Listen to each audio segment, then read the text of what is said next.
जरूरी नहीं है कि दुनिया की हर चीज आपकी लाइफ में बदलाव लेके आए, but one action can change your life. So जरूरत है एक एक्शन की जो आपकी जिंदगी बदल दे, क्योंकि हालात तब तक नहीं बदलते जब तक हम अपने कंफर्ट जोन में रहते हैं। हालात तब बदल जाते हैं जब हम अपनी भैंस बेच देते हैं। किसी गांव में एक संत घूम रहे थे और वो घूम घूम कर सबकी समस्याओं का समाधान कर रहे थे। ये सुनकर गांव का एक किसान उनके पास आया। उसने अपनी सारी समस्याएं उस साधु को सुनाई। उसने बताया कि उसकी जिंदगी कितने मुश्किल से कट रही है, उसके पास पैसों की कितनी कमी है, उसके पास जीने का सिर्फ एक सहारा उसकी भैंस है। लेकिन वो ज्यादा कमाना चाहता है, वो भी बड़ा आदमी बनना चाहता है, वो भी अच्छी जिंदगी को जीना चाहता है, वो भी अच्छे घर में रहना चाहता है। संत ने उसकी बातें सुनकर उससे एक लाइन कही, बेटा अपनी भैंस बेच दो। संत की ये बात सुनकर वो आदमी हैरान था। उसे लगा कि ये साधु पगला गया है, साधु का दिमाग खराब है। मेरे आय मेरी जिंदगी का एक सहारा मेरी भैंस है, और उसी भैंस को ये आदमी बेच देना चाहता है मेरी आय के स्रोत। लगता है भैंस बेचवा कर मुझे भी अपनी तरह बाबा बनाना चाहता है। उसके रिएक्शन से साधु समझ चुका था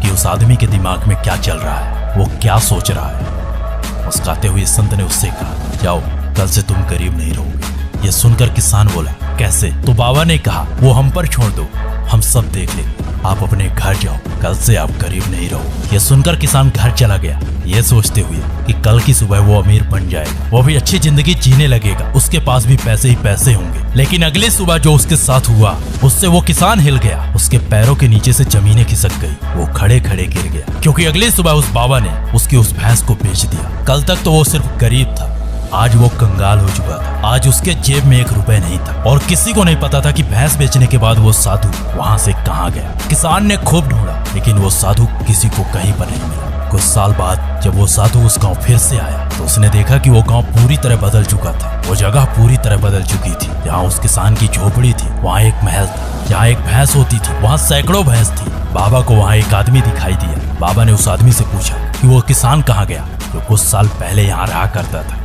उस आदमी ने कहा, वो किसान मैं ही हूँ। बाबा ने फिर से पूछा, ये सब कैसे हुआ? कुछ साल पहले तो आप गरीब हुआ करते थे, आपके पास तो सिर्फ एक भैंस थी, तो फिर ये सैकड़ों भैंस कहाँ से आई? उस आदमी का जवाब था, किसी बाबा ने मेरे उस भैंस को बेच दिया, तो मेरे पास आय का कोई दूसरा ऑप्शन ना था, कोई सहारा ना था जिससे मेरी कमाई हो सके। मैं कमाने के लिए शहर गया, वहाँ मैंने कई साल मेहनत की और उसके बाद एक छोटा सा बिजनेस स्टार्ट किया, और उस बिजनेस के बाद जो हुआ वो आपके सामने है। बॉस, हम सबके पास हमारी एक भैंस होती है, एक ऐसी भैंस होती है जो हमें कंफर्ट जोन में बांधे रखती है, जो हमें बांधे रखती है एक खूंटे पर, एक जगह पर। ये रास्ता हमारे लिए आसान तो होता है, लेकिन हमारी जिंदगी को मुश्किल बना देता है। सो अगर आप भी अपनी जिंदगी में कुछ करना चाहते हो, कुछ बनना चाहते हो, तो अपनी भैंस बेच दो। आई होप आपको समझ आ गया होगा कि इस वीडियो का उद्देश्य क्या है। सो वीडियो को लाइक, शेयर और चैनल को सब्सक्राइब करना। एंड अगर आपको मुझसे कुछ पूछना हो या बात करनी है तो मिल जाऊंगा इंस्टाग्राम, मेरे इंस्टा का लिंक नीचे डिस्क्रिप्शन बॉक्स में।